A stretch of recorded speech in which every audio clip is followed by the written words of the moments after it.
Went on.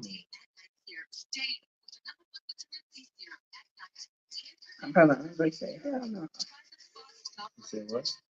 To the question.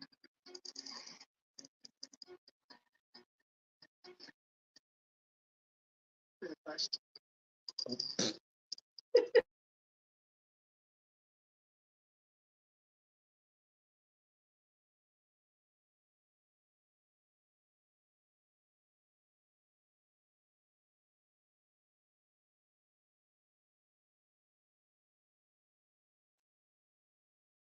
Okay. Can use it. No? Okay. Hey, had a little technical difficulty, family. Well, glad to see everyone, and we got it together at the right moment.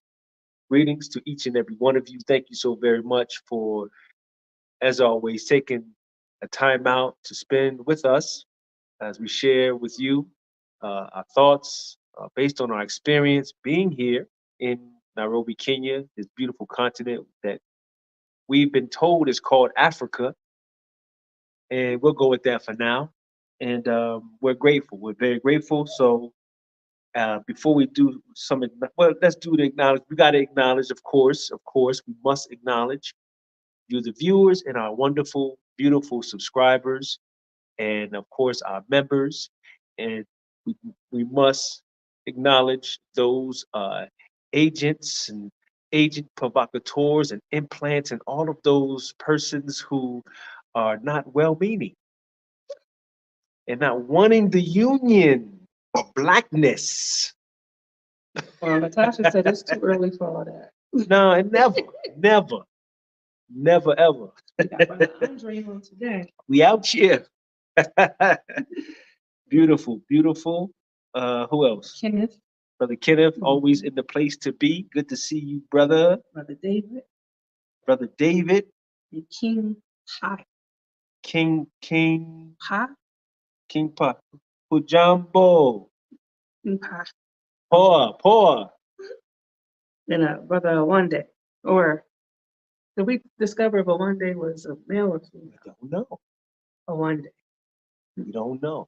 It doesn't really matter, but we just don't know. What do you identify as? You know, that's a beautiful thing, and we have to worry about that in Africa. Yeah. We don't have to worry about non-binary, all of that. You probably not how to say that word. Non. Too late. I already said it. It's already said. So beautiful, beautiful. Thank you so much. What we got? Sister Liz is on. Sister Liz, salam alaikum. Sister Liz, did you watch that video that we posted the other day? That's all I'm going to say. Did you watch that video? I'm sure she saw it. And I'm sure she did. Atiano said Hajumbo. I know. Wait. Atiano. Hujambo, Lakini. Let me see if I can answer that correctly. Said, if it's an O at the end. Nico Sawa. Nah, wait. Tell me if I answered that correctly, please. I was talking to Brother Andre on the phone the other day. He just decided to start speaking his Swahili. I was like, I quit. He's fluent. One day is female. Okay. Okay, sister. That's only. We just want to make sure we address you properly. So, Sister Awanda. They said if it's an O, then it's a masculine. Male. That's right. So Atiano might be male. Otiano. No. Where you see that? I. Okay. What? No. Or okay. Atiano. I'll jack up some names real quick. She will. All right. Before we do, let's give this beautiful reminder to us all. Please don't forget, hit the like button. We know you're going to comment. And if you're a new subscriber, that's what we forgot. The new subscribers, thank you for your subscription as a new subscriber, and also our new viewers. Thank you for giving us an opportunity, the chance. If there are any new viewers, hopefully you'll say, you know what, I kind of like these folk. I'm gonna go ahead and subscribe, and we'll be all one big happy family. All right. Brother David said your response should be C jumbo. C Jumbo. I knew that. I knew that. C Yeah. Jumbo.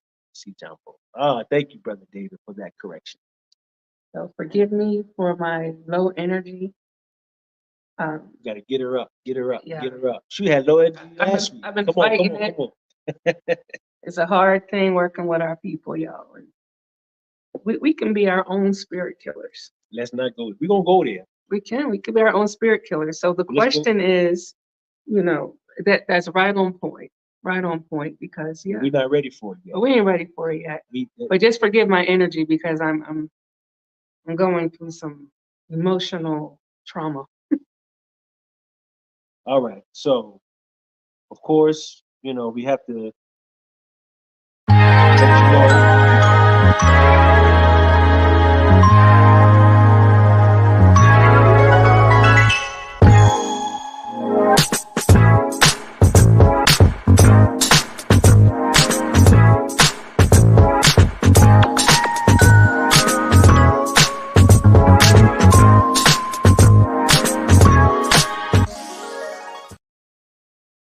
Those that might be looking to come this way and looking to have a smooth transition, smooth ride. He's on one today, y'all. A smooth transition in your Please. relocation. The Dealers Relocation Services here to serve you from the heart.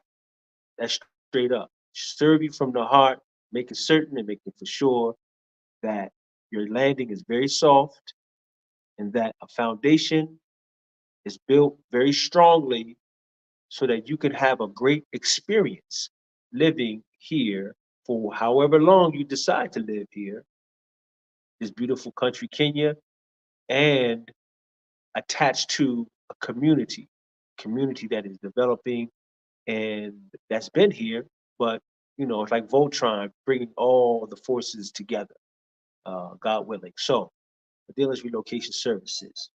All right. Now we have an important announcement.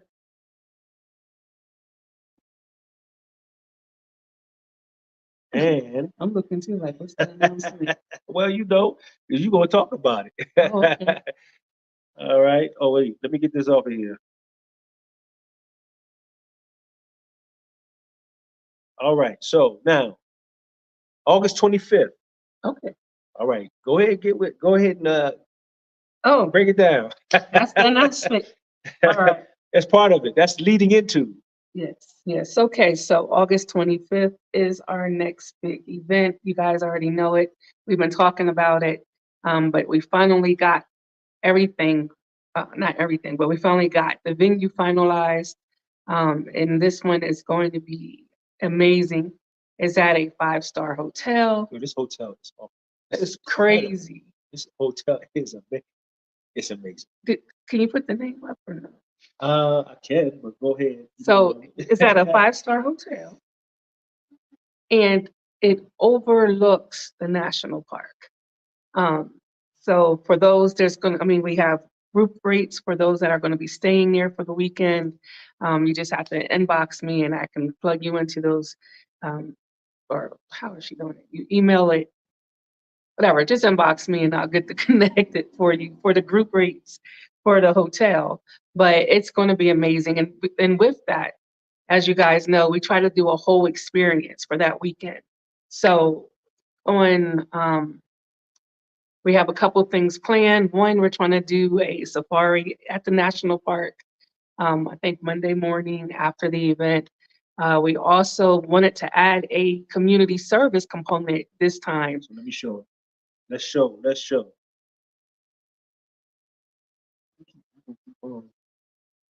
Okay. There we go. So our community service component this time, we have another repat that's here that we partner with, and her name is Aisha, and she has connected with an organization called Shangalia. Shangalia Children's Home. It's a children's home. And what we're going to do, those that are coming in, we're going to be asking for volunteers to come and participate in this event on that Saturday. We're trying to get 200 children eye exams. 200 children eye exams, bringing in glasses, getting glasses for those that need them as well. So we are, and this is out in the village, Yes. one of the villages. Well, it's in, I don't, and typically this term is not being used much, but what they would consider a slum area. But there's another area which is the name called is it unplanned, undeveloped settlement? They call it a more politically correct term is, but yeah, it's in one of those particular areas. So it's definitely a need for some of the children. This is during a holiday time, as you, what holiday is that? It will be during that time. Yeah, it's a holiday time, so they will be children that have no home to go back to or can't go home, or these are children that are in need. So what we're doing on RT is partnering with them, and we will be posting probably that later on during the week, how you can. One child is like $8 is what the shilling breaks down to. But before you to add this component, which is very important, the partnering with a very well-established Oh yeah, optical company called Optica, Mhm. and they are, and you can talk more about it, but they are Yeah, we're partnering with them, so they'll be doing the free eye exams. right. And then as well as those that need children. I'm telling you, my mind is crazy. Those that need glasses will be getting the glasses from them at a discounted rate. And then there's also a couple children that need eye surgery. So for the actual service for one child is about $8, but we're asking for maybe $10 to $15 per child for donation so that it can also cover the eye surgery.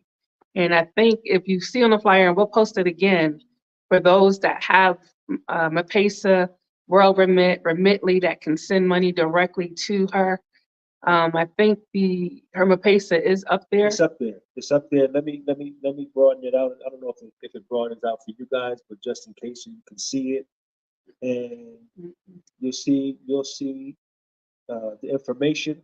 But before the live is over, I will have it also posted again on a Yeah. banner so that you can write it down, and you can have it and be certain and be sure that you can aid and assist if you can to sponsor a child so they can they're able to have these glasses. And just to let you know, let's look at it. Let look at us. We got this thing here.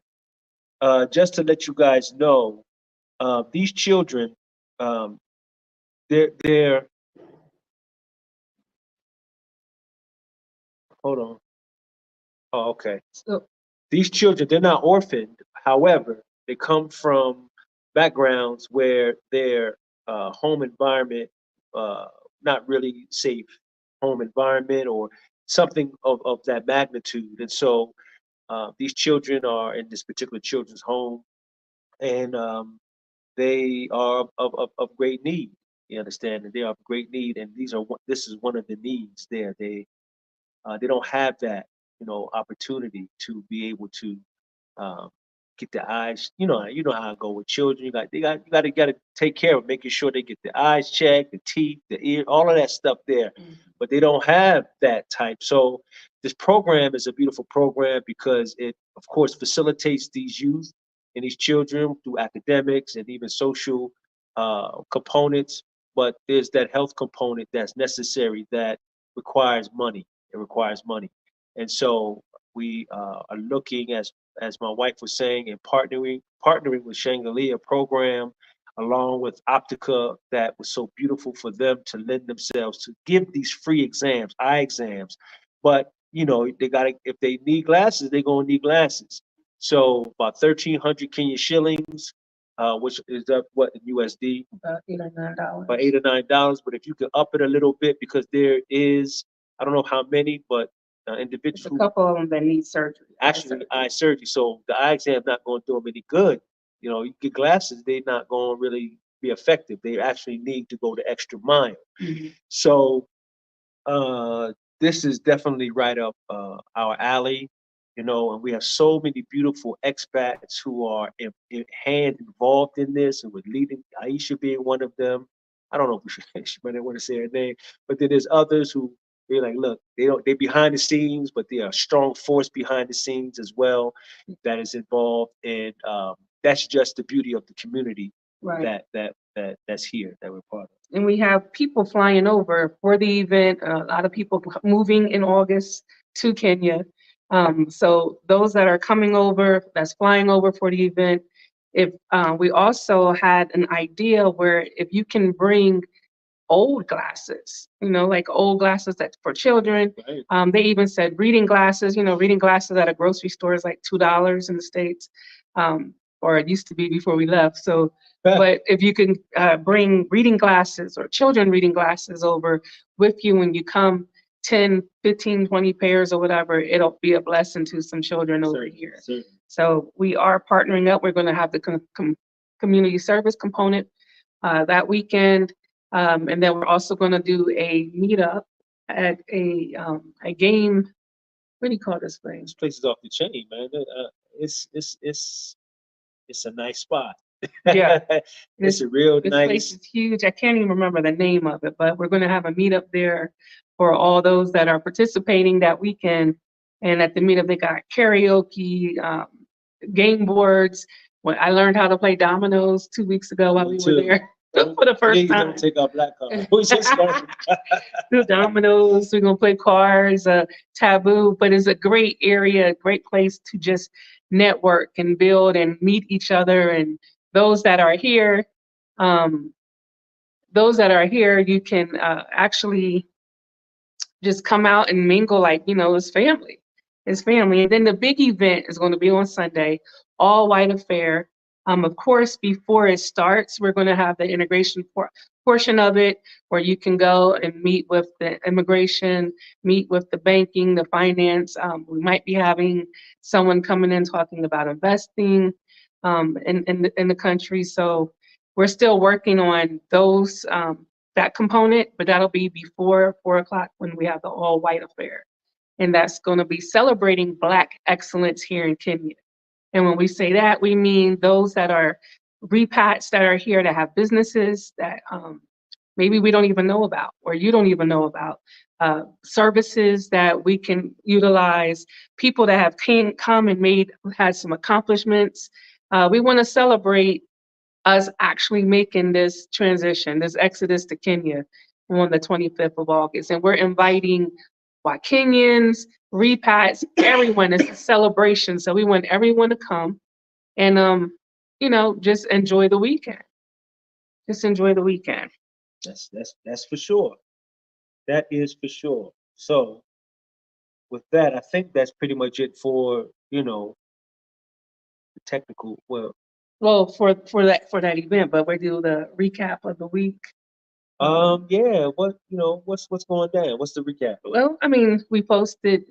Y'all see, we've been posting stuff this week, right? We've been out there working. We got a media team that's coming together like Voltron. I'm telling you, young Kenyans, energetic. Like Voltron. They talented. They got passion, and it's beautiful. We love it. We love it. We love it, and they can move faster than we can because Oh, creativity as well. That's what I'm talking about. They see things that we having miss. To fight them, like, let them do it. I know. Let them have their let them just be creative. But that's my lane. Anything visual, photo, video. That's my profession. That's my lane. So it's kind of, kind of hard to just let it go altogether. We'll get there.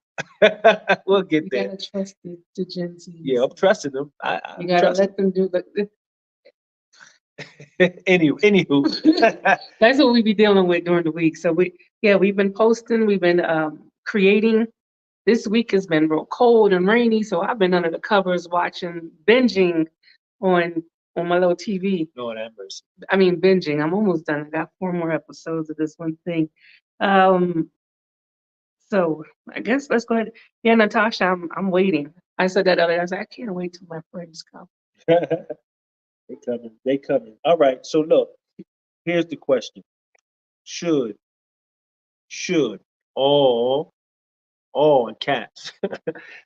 Black folk, black people from, I'll just say America because I don't know no other place that I've lived in, you know. So black Americans come to Africa. So let's just take a look at this real quick. Now, let me just put this up real quick. Now, we all know the Honorable Marcus Mosiah Garvey, who really was a champion for, he's the father of Pan-Africanism. He championed the cause of back to Africa. And here's a quote from our beloved, right? I have no desire to take all black people back to Africa. There are blacks who are no good here and will likewise be no good there.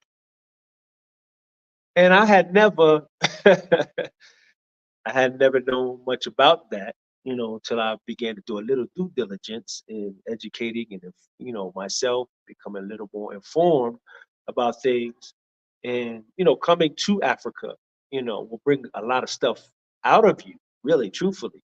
And our good brother, my Wali, he reminded me of that yesterday. He was like, remember, Africa will bring out of you Africa will show you you. So, and I'll put myself on the chopping block first because I had a certain mindset and a certain expectation, anticipation of things prior to me coming. And I saw, as I got here, I saw myself beginning to behave not in a you know crazy way, but beginning to behave in a manner which could have actually created a wedge between me as a Black American and building with my African brother and sisters. And I had to check myself, and I had to come to the realization that I was still carrying the stench of America and the culture of society on me, right? And this is why I said, we say it jokingly, but it's really straight up. Nairobi saved me. It really did. And so opened myself up a bit more. And lo and behold, here we have the father. I'm coining this term, the father of Pan Africanism, the Honorable Marcus Garvey. He knew something. Because He knew something. it's not just, is it right for everybody? Mindset makes the person. Mm. And I even will talk about when my daughter came. She came to Tanzania. We met her in Tanzania, and then we came to Rwanda. And just from the airport to Tanzania, and it was hot, made her mad.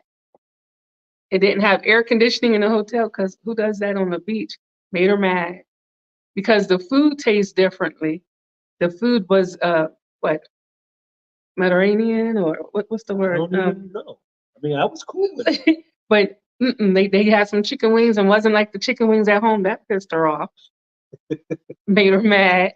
We were taking tucks. What? That made her mad. She didn't This like. is what they do. So by the time she got to the other country where we were, she was already mad because of and wait, there was a delay at the airport. Oh, that's the worst. That's the worst. That made her mad. What's that? So I don't remember. Oh, So then when we got to the other country, she didn't even really want to come outside. She didn't want to have nothing to do with. She hated Africa all together. And so it's been 2 years since my child came to see me because I hate Africa. She didn't call the two countries she done seen. She didn't call that the whole entire continent. It just made her mad. Like I guess in her mind, Africa took her family. I don't know. so it was already cloudy. It was already cloudy. So and refused, like no matter what we would say or the children would say or show her y'all no, y'all don't got air conditioning. What? And then we were Uber or had a driver or Ubering or whatever. That made her mad. We are not driving. What? There's no fast food restaurants nowhere. Mom, I'm hungry. Can we go? We don't have that here. What? Like that whole mindset. We Americans, boy, spoiled. Whoa, Yeah. spoiled. Want everything fast and easy. Fast and easy. And so definitely mentally, she was not ready for Africa. That's a good point. She was not ready. Now, is she ready now? Probably now she considers things. We show her Nairobi like videos and stuff, but she knows the money she makes at home. A child loves money, so she can't make that here. She could, but she probably had to be more creative. But that's another. Yeah, thing. that's a mindset you have to do. Like, Right. well, how can, like, someone just asked, how do you make money there? How can I make money there? And you literally, if you don't have the mind to be creative, to create your own path, to deal with adversity, to deal with people of different cultures, including your own, if you don't have that kind of skin and that kind of time and that kind of energy, this ain't for you. Africa is not for you. If you don't put your thoughts in preparing way before you come. We're meeting people who just come. Just come. They just come. Like, people like, okay, I got a little monthly check, but you ain't saved nothing. So everything now depends on you. You gotta wait a second. You gotta wait a second. And that makes people nervous. People go home. People don't like the experience. That fear sits in. Because you have that fear at home. You're already robbing Peter to pay Paul. You're trying to figure this thing out. But when you're in a foreign country doing it, that's really scary, because there's no organizations out here that's going to help you. There's no WIC, there's no Section 8. Not that we know of. I don't think there's so. none. We're trying to raise money for glasses. There's none of that kind of healthcare. No, there's none of that. Especially for you, for foreigners. It might be for the local citizens, but keep in mind, when you come over, you are not a citizen. You're not a citizen. So let's do this. Let's do. I only got one, right? And this is kind of help with the tone of things. No soup kitchen. No soup kitchen. None of that stuff. I mean, well, we can go into that. But let me show you this brief video. Kind of goes into just get a little backdrop on. Many of us probably already know of the Honorable Marcus Garvey, and kind of set the tone. And there's some. Over 100 years ago, the Black nationalist movement in America reached an unprecedented level of popularity because of the efforts of the charismatic leader of the Universal Negro Improvement Association, Marcus Garvey. Born in Jamaica, Garvey grew up in poverty. He came to understand race relations through the lens of British colonialism throughout the Caribbean and Latin America. As his thinking matured, he began to formulate a revolutionary social movement. In 1914, he founded the Universal Negro Improvement Association, dedicated to uniting all the Black people throughout the world. 2 years later, he immigrated to the United States, where his powerful message quickly gained traction. We want to unite the Negro race in this country. We want every Negro to work for one common object, that of building a nation of his own on the great continent of Africa, for the purpose of bettering our industrial, commercial, educational, social, and political conditions. He arrives in an era where Blacks are still being lynched regularly in the South, around the same time that movies like Birth of a Nation are showing extraordinarily racist depictions of African Americans as monsters. You have this really charismatic and dynamic individual, and he's talking about, look, our place is never going to be here in the United States. It's never going to be in Europe. It's going to be in Africa. We need to reclaim Africa. So Garvey is going to be preaching a philosophy of Black pride. He's going to come up with a scheme to repatriate to Africa, and he provides a huge sense of hope for millions of African Americans. A centerpiece of Garvey's program was the creation of the Black Star Line, a steamship line launched to transport African Americans who wished to emigrate to Africa. The Black Star Line is this idea that Garvey can buy ships through the support of local African American people. sending in money so you can have a share in the Black Star Line. And these ships were gonna take thousands of people back to Africa, to the colony that Garvey was gonna establish. But his advocacy for Black Americans to move back to Africa drew the attention of the United States government, and especially J. Edgar Hoover's Federal Bureau of Investigation, which monitored Garvey's movement, seeking grounds for his arrest and deportation. Garvey was growing too powerful. J. Edgar Hoover is gonna hire their first Negro agents to subvert Marcus Garvey. And eventually, they're gonna say that he's been committing mail fraud with the Black Star Line scheme. He's eventually tried, arrested, placed in jail in 1925. He's deported in 1927, and he's never allowed to return to the United States. He dies in London in 1940. Garvey's legacy as the father of the modern Back to Africa movement cannot be underestimated. He created the largest popular political movement in the history of Black America and would be an inspiration both to the anti-colonial movement and Black nationalist leaders throughout the remainder of the century.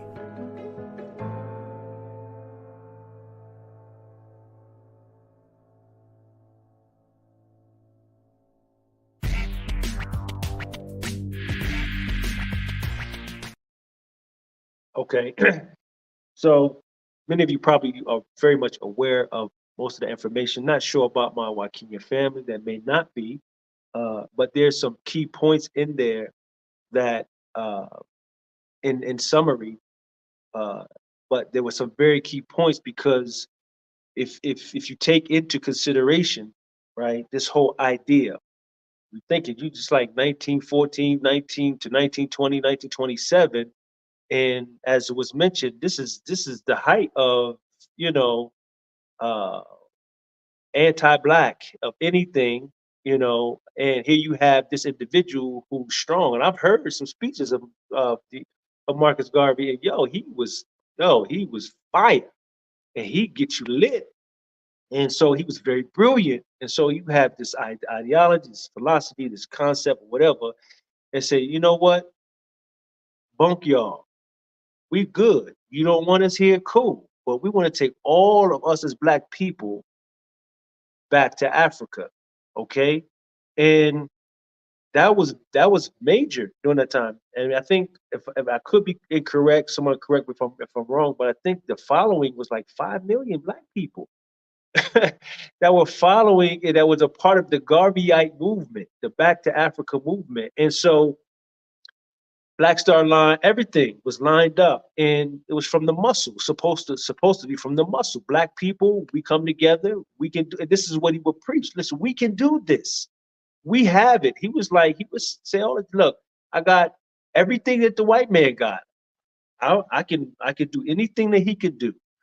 What is stopping us from doing what we need to do? If we're not supposed to, if they don't want us here, okay, that's cool. We didn't really ask to be here, so." Let's do what we got to do, and let's bounce. Let's get out of here, right? And so, unfortunately, now here's, for me, this is the drive home point. Unfortunately, as the story goes, it didn't happen. It didn't happen. And the movement itself, I'm thinking, if you have a movement that strong, those many people, and it's here, but it's not here. Where is it? Where is it? Why didn't it continue and further, right? So the mentioning of J. Edgar Hoover is important, of course, because he was responsible for the dismantling of it. But the key part about that, which is what drives home for me, and why this question is important for me, the key point is, at that time, J. Edgar Hoover was not the head of the FBI. In fact, this was, if I'm not mistaken, this was kind of his first big assignment, if you will. But this is what he did. The tactic that he used, what he used was to get someone's that looked just like those who were a part of the movement to infiltrate and bring it down. And that's a continuing story that happens when it comes to the unity and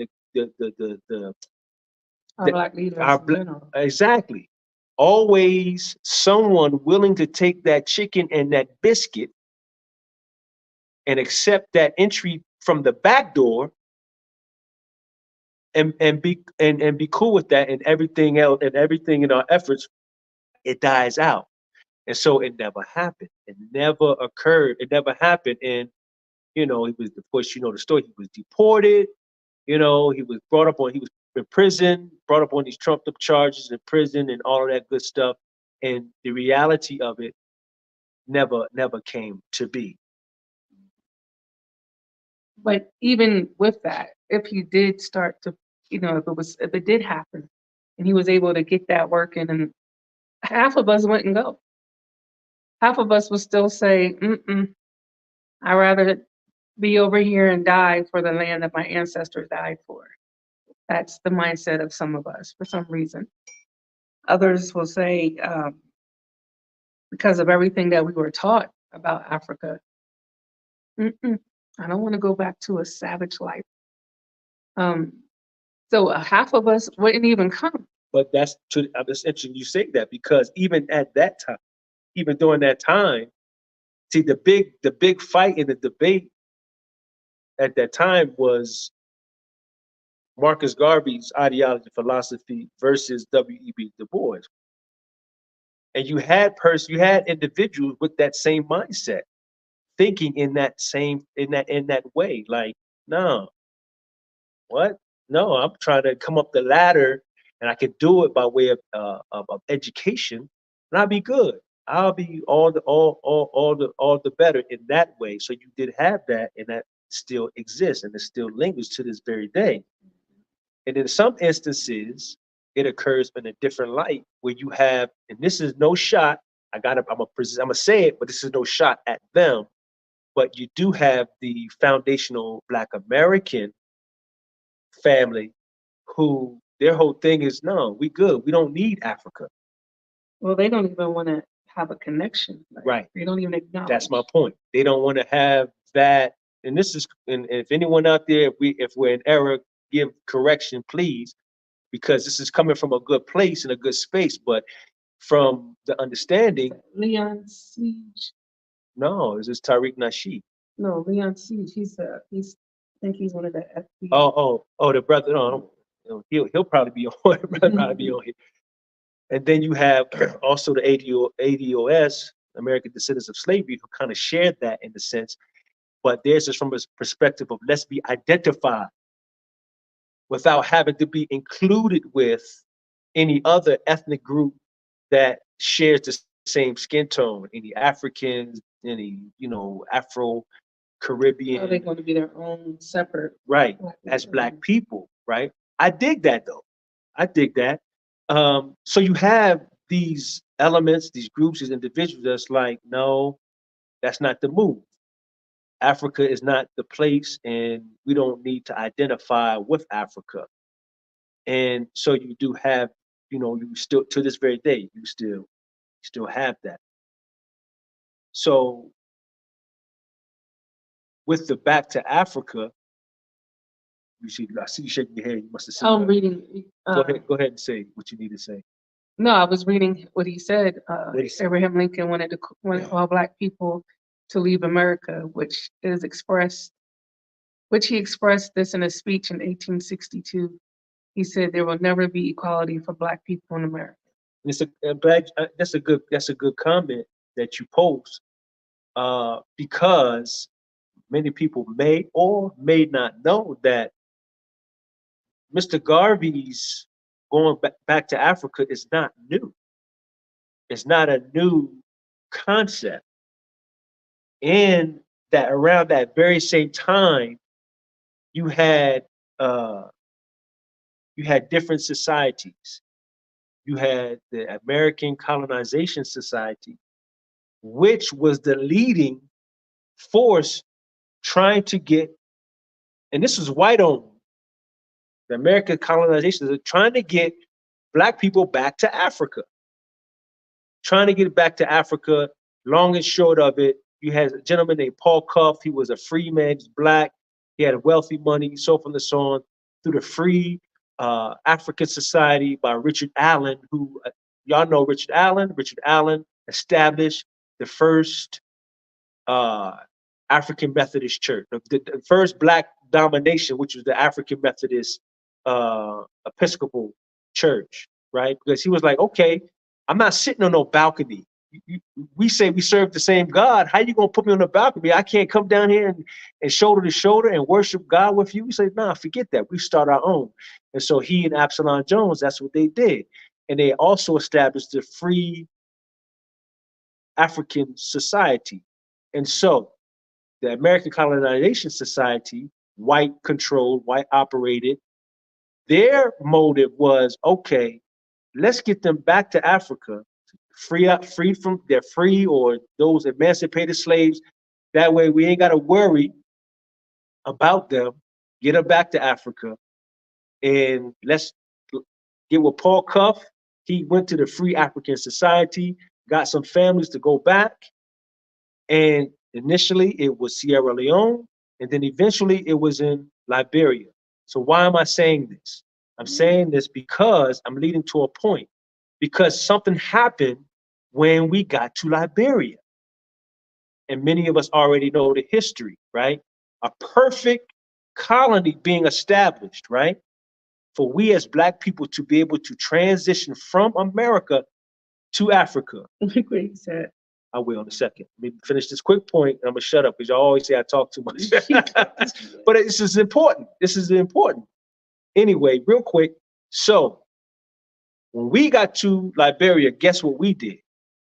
We were put into high government positions and responsible for the governance of the country, and we did unto the Liberian people the way we were being done.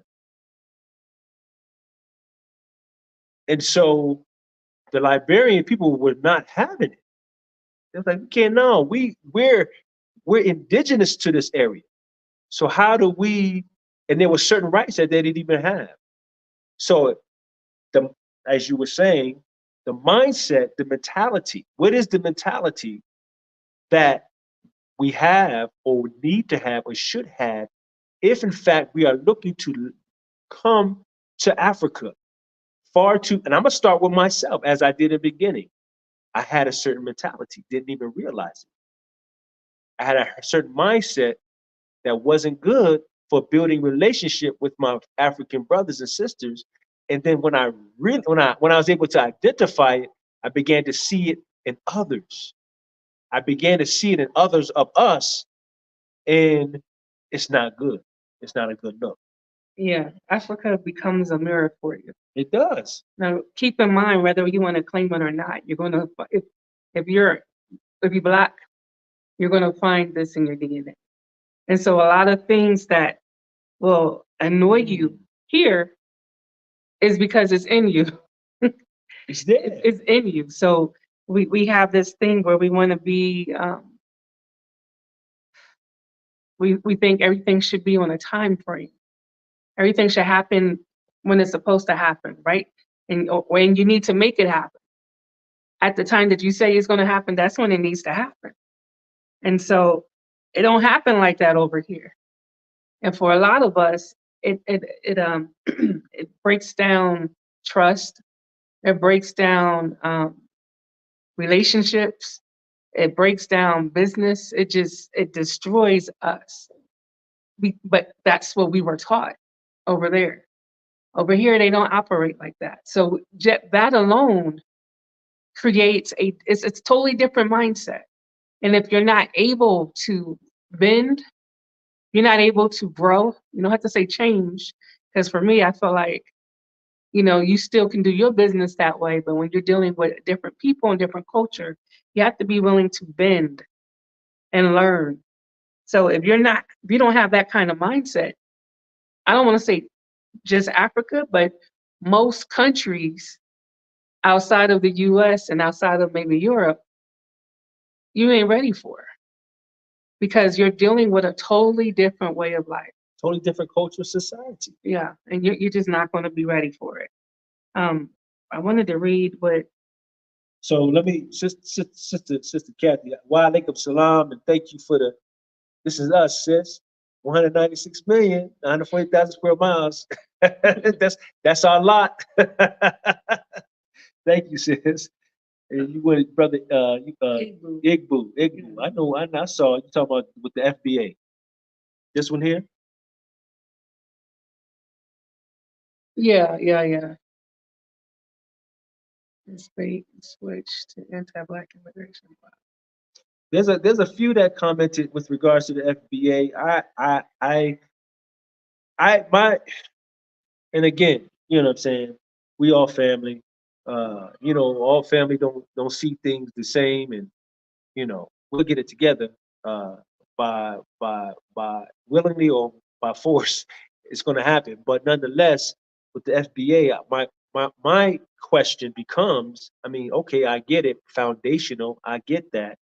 I get the fact that there were a group of us who were taken from the Caribbean, brought to the America, to America, and they existed in about 5 different states. I think South Carolina, North Carolina, Virginia, Mississippi, and Louisiana.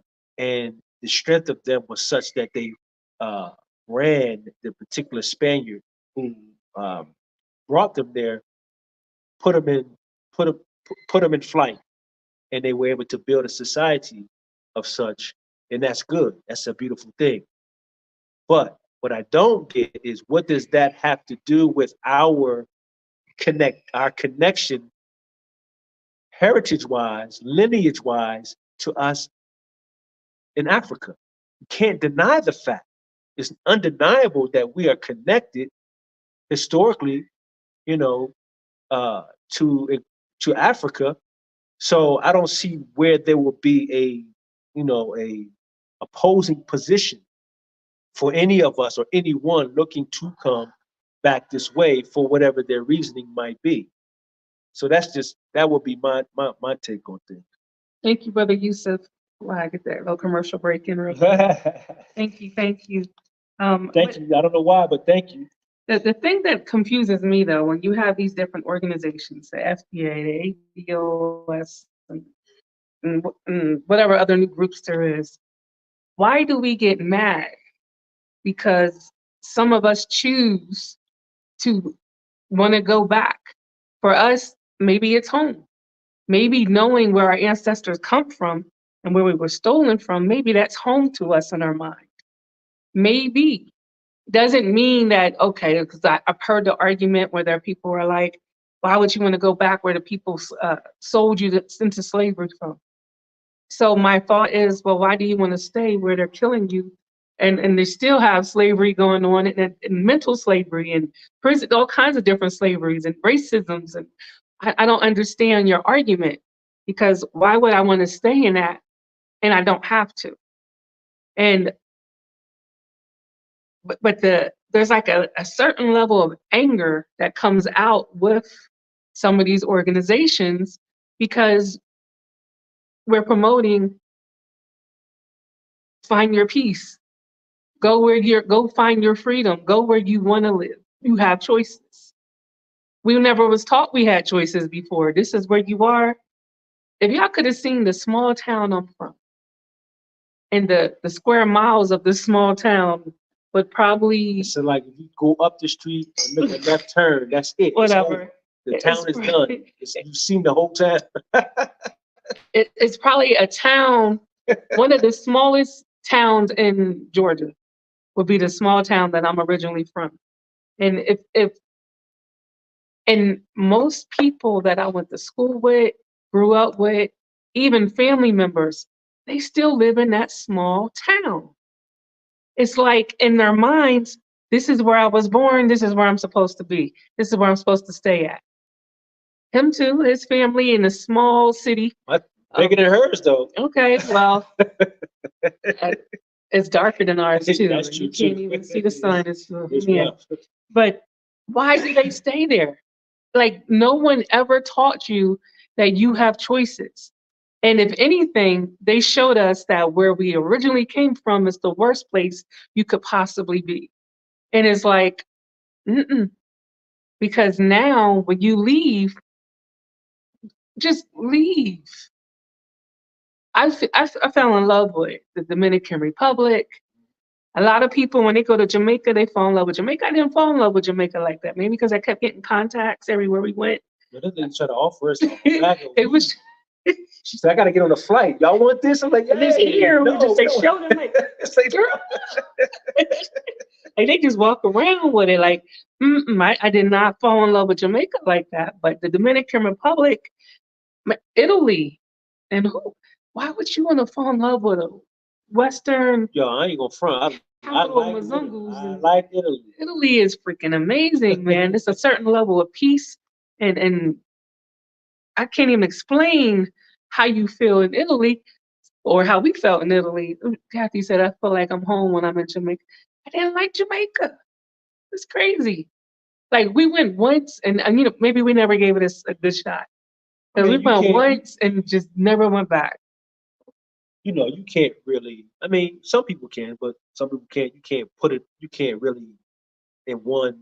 You know, we were 10 days or whatever. I however never even long. wanted to go back. So I mean, you know, you just never can tell. You can't.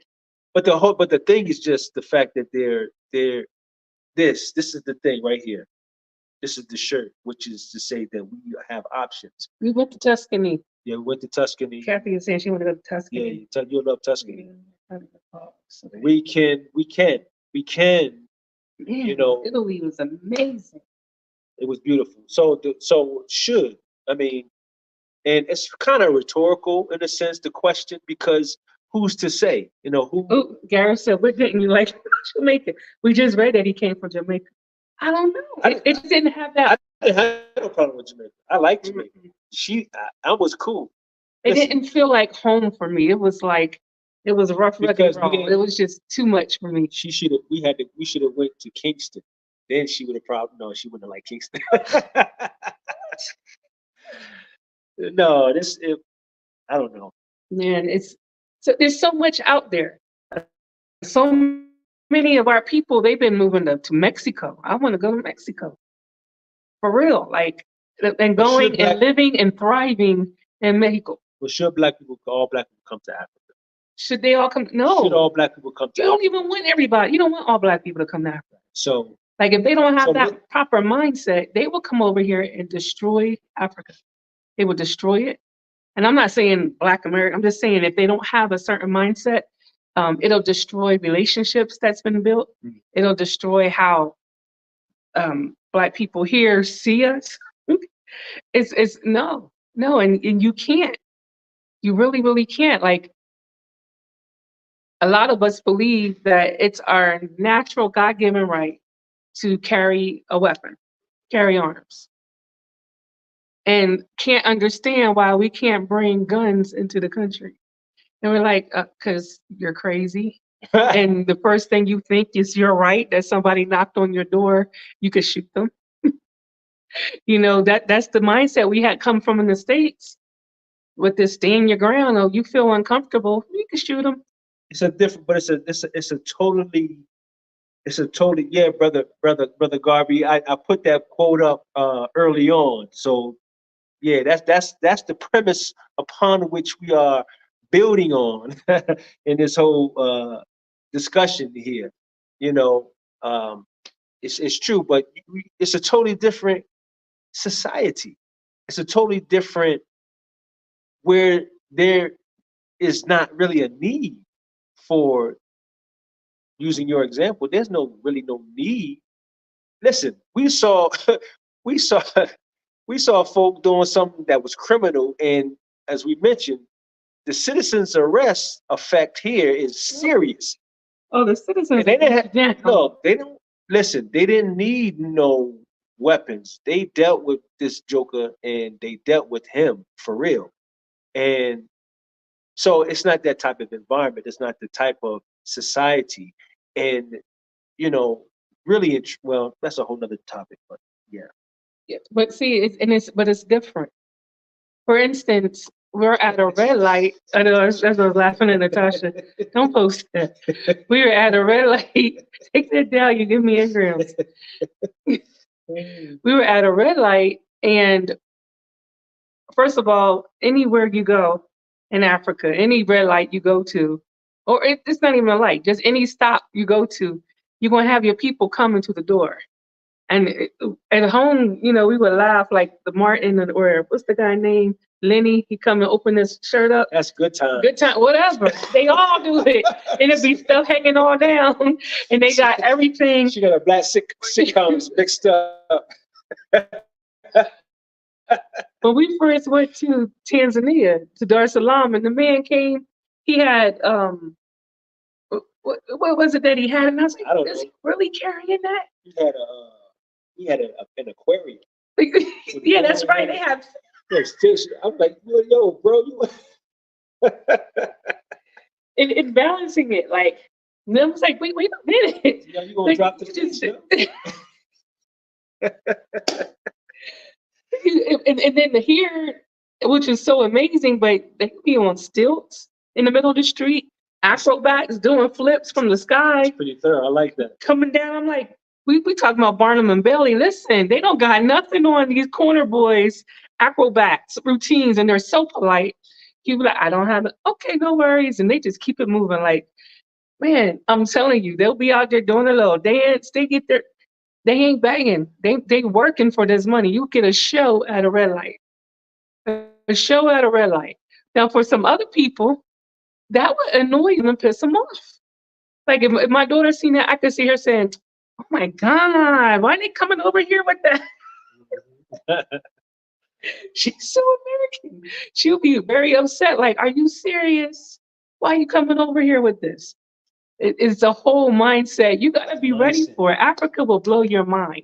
You have to. So if persons and individuals are not, you know, and but then the follow-up question is, you know, like how do you get into that particular mindset?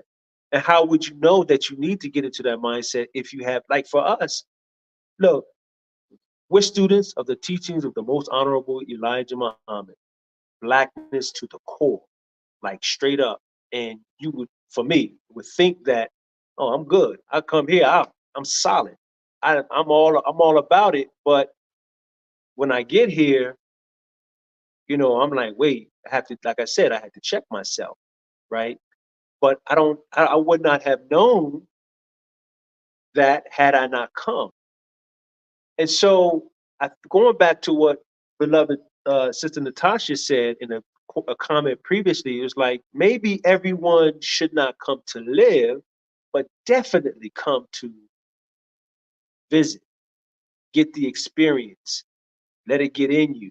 You know what I'm saying? And it kind of goes hand in hand with the fact that when you do come to Africa, the journey of it, you know, booking the tickets, packing your bags, getting on that flight, touching down, and say, "Hey, I'm on, soil that my ancestors were on." That's one thing, but that's just the beginning of it. Mhm. That's the beginning, because the continuation of the journey is with self, because we have been so far removed from our original self. And even when you get knowledge of self, when you are living in a society where you have to constantly, like W.E.B. Du Bois talked about, in a double consciousness, trying to be both Black and American, and you can't really get the fullness of the beauty of the knowledge of self that you have. So even with that, we're still far removed from our original self, even when we get the knowledge of self. So when you get out of that particular atmosphere and you come into another cultural society, specifically Africa, now you get to, just the beginning, because now you have to really look at who you are and what we've been made into, and try to get that stench from the skunk that has sprayed the entire world. So I think that, yes, come to Africa, all Black people, but all y'all can't stay. It's like, because people say all Black people should go to Ghana. at least to see the door of no return and blah, blah, blah. And for me, it's like, I have no desire to go over there. So I can understand some people that say, I have no desire to go to Africa. Okay, great. And I didn't even have a desire to go to Africa when we first started talking. I was like, why would I want to go over there? I'm thinking tropical. I'm thinking, somewhere where the weather is hot and or not too hot and there's plenty. I never thought about going to Africa. Mm. I never did. Yeah. I always was taught that Africa is where the flies are on that hot belly Sad, baby man. boy, and they're coming and the fly getting his eyeball, and he's crying and he got snot right here and he got a big pot belly, and then there's like some of them had sores in the head and there's flies on the head, and I'm just sitting there going like this at the screen. Why would I want to go there? That's the image. That's the image. That's the image. I was watching one of my series that I'm watching. It's a polygamy series, whatever. But she, not that I just like watching different cultures. So the lady was watching TV, and she's crying, and her husband come in and said, "Why are you crying?" She's like, "I'm watching what's going on in Africa, because the starvation in Africa." And I'm like, that's all they showed us, and that's all that we were taught. And they starving in Africa. And then you get over here and you even see men with, we call them, in Rondo, they say potatoes are ifalitis, right? So I gave a name of ifaliti booty. What? Ifaliti booties. What are you talking The about? Rondo women. They're Oh, the so women. thick. And then the men was having it. And I'm like, dang. Crazy. Then you come over here. I ain't seen nobody starving. I know there is.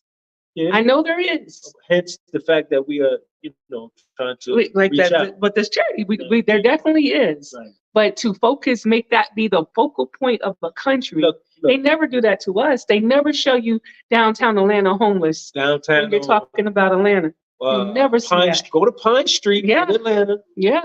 Any given day, go to Pine Street. Look under any given bridge in Atlanta. You're gonna see a whole village. Yeah. Straight up. And that's the funny thing. Like when my daughter came, she was like, I can't, what did she see? She seen people with the things on their head, and they were out there trying to sell their foods, and you could tell, and they were asking for money and so forth. And she's like, I just can't, this a country that allows this. And I'm like, baby, you come from one of the most highly populated homeless population in America. Of course, I've never allowed you to live that, but we go out and we feed the home. You see this regularly. The homeless population in this one town is more than the whole population in the country, in one of these countries. So, but if your mind ain't right, in your mind you're like, I don't want to know none of that. I can't be a part of that. I don't want to see that. Girl. But that's the conditioning. And that's the conditioning. Thank you, David. He said he think all Black people should hit the like button. Okay, I'm with that. Thank you, Brother David. I'm with that. Even so, and we'll conclude because we've gone a bit past the mark here. Even so, whether in Africa or in America, the Caribbean, the UK, the idea of Marcus Garvey. See, that's the part, right, that I think that we should grab and hold on to, because his aim was to get all Black people back to Africa, wherever, America, wherever, London, wherever, right? Even though that might not be a ideal, reality, right? Because of what we're talking about, because we're all in different mind or mental states that may not be conducive or contributing in this particular cultural society. There are those of us that need to remain where we are, but that doesn't mean that the effort in the liberation of Black people should not still exist. My hands here in Africa should still reach over to the Black hands in America. And how do we do that? Do that business, We do that by continues to educate and inform one another. We do that by investing in the soil here and vice versa. You understand? Specifically among Black people. So the Back to Africa can still be a reality, but it doesn't have to be a physical relocation, because everybody can't be at the same place necessarily at the same time. Because if this is our lot, 196,140,000 square miles, then listen. Romeo said, what does that mean, sir? It means that the total square mileage of the planet Earth in measurement is 196,940,000 square miles, which includes the land and water and hills and mountains and lakes. It means and it's the all desert of ours. and the It's island. ours. All of it belongs to the original Black man. And once we can understand that and realize that the earth is our lot, the earth itself is our lot. The burden that the earth is carrying has got to be removed, and we know what that burden is. And as soon as we remove that burden and we stop trying to do business with that burden, and realize that we can do, again, as Marcus Garvey said, we can do for ourselves, up you mighty nation, or up you mighty race, you can accomplish what you will. So we have the spirit. We may not all have the same mind, but if we have the spirit, then we can continue in the effort of back to Africa, meaning back to ourselves, building, doing, creating a civilization, high civilization for ourselves. Mm-hmm. So I'm done. Okay. But yeah, like Natasha said, like we've always been saying, Africa, it doesn't have to be for everybody, you know, but you'll find Africans, like original Black people all over the earth.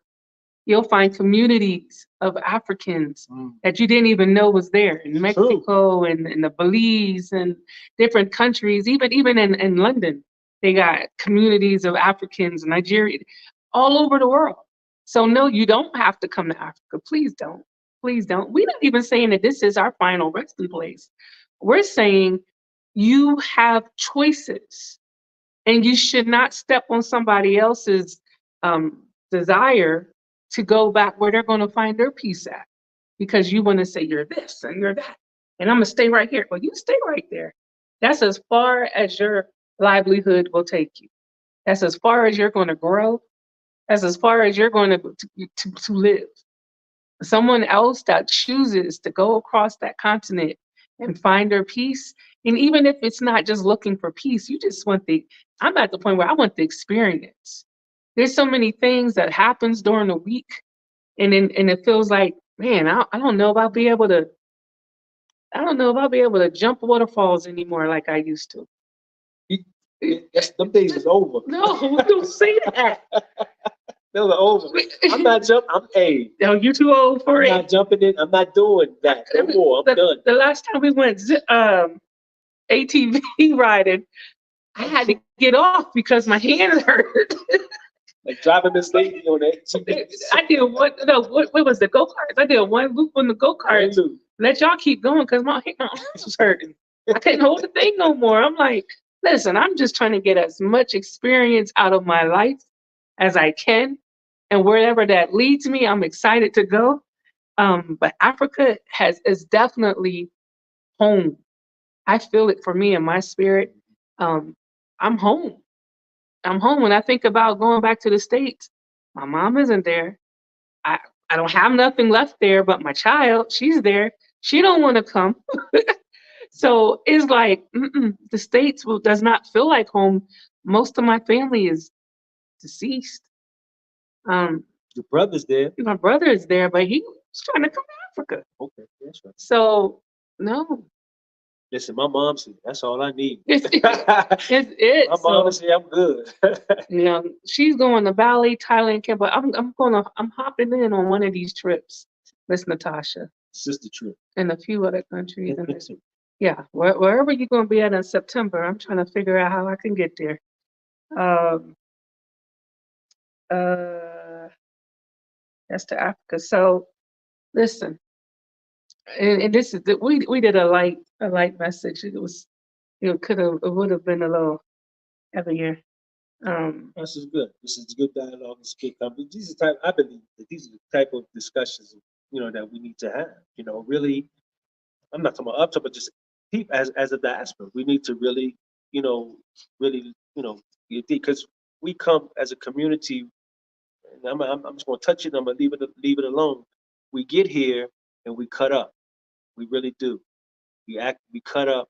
We show ourselves, and we cause disunity and division.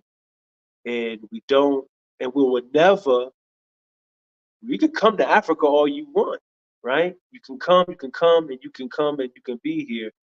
But we would never truly be recognized or identified if we don't show the level of community and unity and purpose. That's the part, and purpose while we're here. Oh, Tosh. So we have to sometimes just got to check ourselves. We got to check ourselves. Oh, that's funny. Oh my God. All right, so family, that's about it. Thank you so very much. Just ponder it, think about it. We were just sharing our thoughts. Thank you for sharing yours. We greatly appreciate your time, your energy, and all of that. Always. Always educational. We always get something, that we can walk away with from you guys. If you haven't hit the like button, please, if you would, hit the like button. The like button, it does help. It does Yeah, help. help us circulate. I would think that if you didn't like us, you wouldn't be on the live. So I'm thinking that if you own it, you like us. So if you could just hit the like button, that would be cool. But room in the book, that's so true. We've been talking about how a lot of us need healing. We come over here with traumas. We come over here with past experiences and engrams and all kinds of crazy stuff. It's embedded in our DNA. And then we charge it out. We release it when we get here. We just put it out on everybody, and we're like, oh my goodness. Right. And but we know that people weren't going to do that before they come. So now we're trying to figure out how we can get them this healing when they get here. Because we need it. We need it. I put myself in. Yo, David, don't be telling that man to come here. Who's that? Talking about some Trump should come here, no bullets whizzing over his ears. Gen Z gonna tackle him. Yeah. All right, y'all. So again, thank you guys for coming on.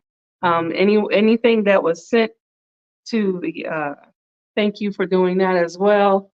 And even during the week, no, not this week, but just thank you. Just thank you very, very much. Don't forget, August 25th, those who are here, we look diaspora networking, social affair, help those who are just coming, get integrated, connect them with the community, and just have a good time, good energy, good spirit. And then, of course, let's bring our voluntary spirit. And let's, lend ourselves and give back for the charity event these children need. We'll be posting that information. When I say need, I'm not even just talking about definitely the glasses, but they need the attention. They need the warmth. They need that. So that's can't emphasize that enough. So that's it. All right, family. Dinner time. Dinner time. Enjoy the rest of your day. For those over there, enjoy the rest of your day. Those that are here, have a great evening. And God willing, we will see you next go round. All right. Peace and blessings.